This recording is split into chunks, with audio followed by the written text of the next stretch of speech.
Step out of the light for a moment, and welcome to this explainer. Today, we're not just crunching data or reading dry historical texts. No, we are stepping right into the pages of a dark, graphic novel-style folktale. For this journey, I'm going to be your guide. Think of me as the wanderer, a somber witness to a fallen kingdom, inviting you to sift through the dark ashes of its ambition. What we're about to explore is a masterful cautionary story about the absolute collapse of a society that traded its very soul for shimmering illusions. So let's look at the evidence left behind. Imagine standing out in a desolate wasteland.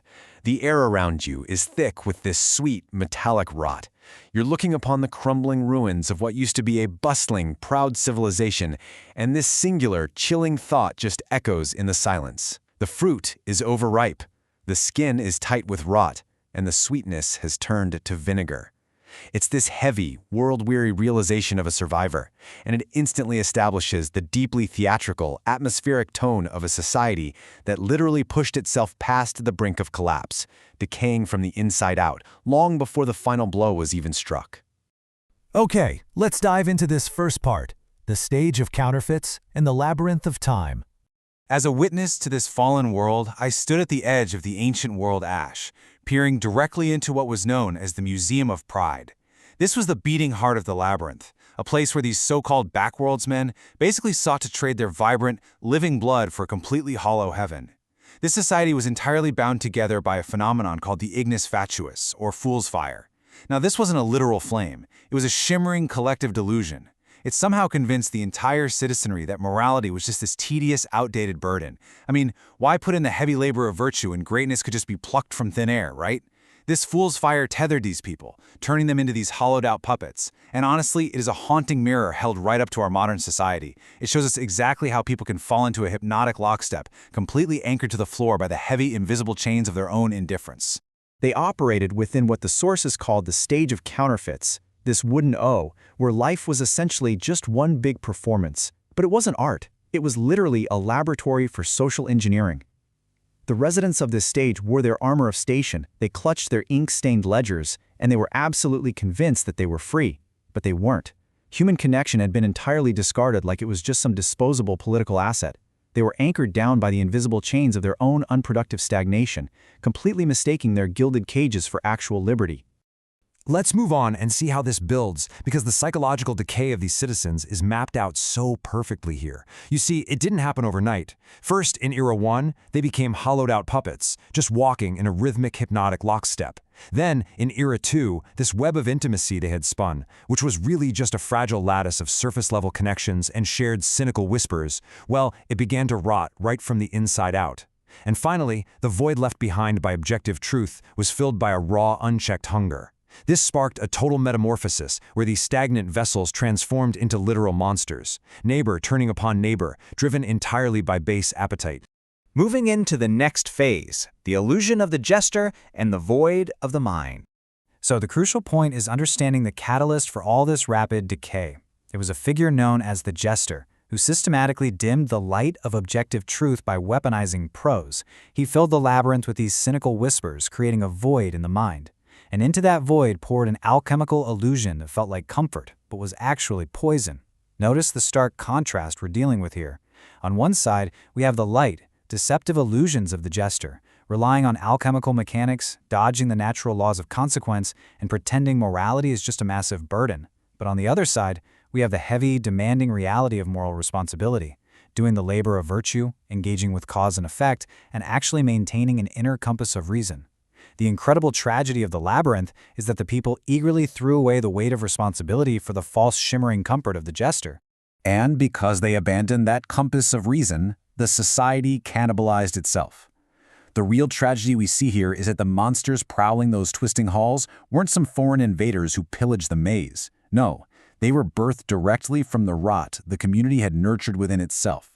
Driven by this insatiable appetite, the predator and the prey became two sides of the exact same coin. This is the ultimate tyrant's choice. It's the inevitable, terrifying outcome when a soul allows its base desires to completely devour its spirit. Which brings us to the turning point. The great clock strikes, sounding a metallic clink of duty. You see, the universe does not tolerate a vacuum of truth forever.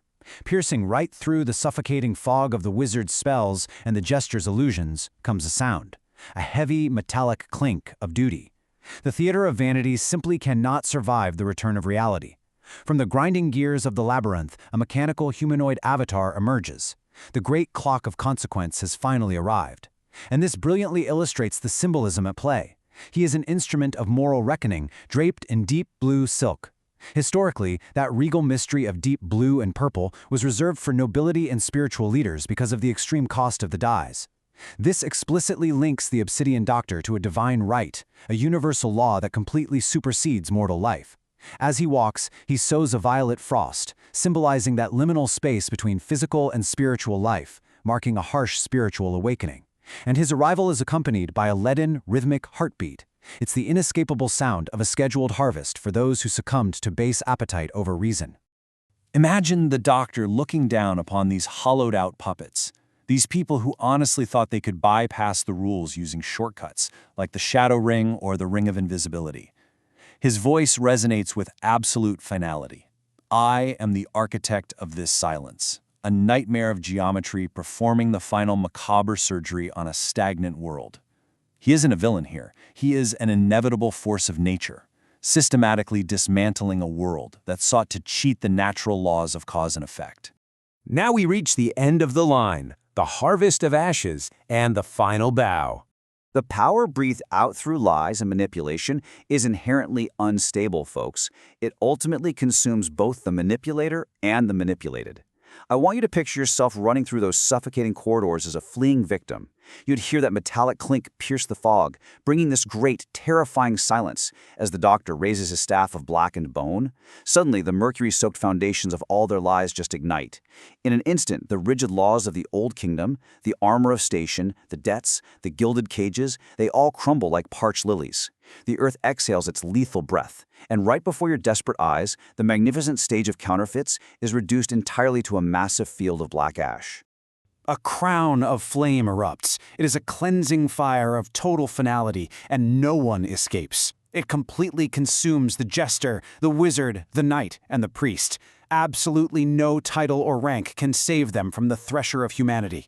In his final moments, the jester delivers one last rattling joke before vanishing completely into the metallic mist. All that is left behind is a ghostly tittering among the weeping constellations as the Obsidian Doctor silently observes the decay. Finally, we look at what comes next, escaping the dark labyrinth and the dawn of reason. The performance has officially ended. I stand at the edge of the ruins, concluding my witness testimony. The wooden O is gone, leaving only a charred circle in its wake. The Red Death now holds total dominion over the silence. The fever has broken, and the world as they knew it has been completely, utterly wiped away. Now, what's really interesting about this slide is the contrast of what remains. From the cooling ashes, we have to heed this final warning. Only those who carry the armor of virtue, meaning the compass of reason and the lantern of primal honesty, can ever hope to emerge into the dawn. You simply cannot rely on the structural rod of ink-stained ledgers or alchemical mechanics. The true structural glue for any surviving state, for any society that actually wishes to avoid the Great Clock, absolutely must be built on honesty and truth, not deception. Which brings us to the very end of our explainer, and to a chilling, direct challenge for you. As we all navigate the twisting labyrinth of our modern world, with its own gestures, its shimmering illusions, and its hypnotic locksteps, look closely to your inner compass, because when the illusions inevitably fall away and the Great Clock finally strikes, are you prepared to build a new world from the ashes of the fever? Keep that lantern of primal honesty burning bright. Until next time, stay curious and stay grounded.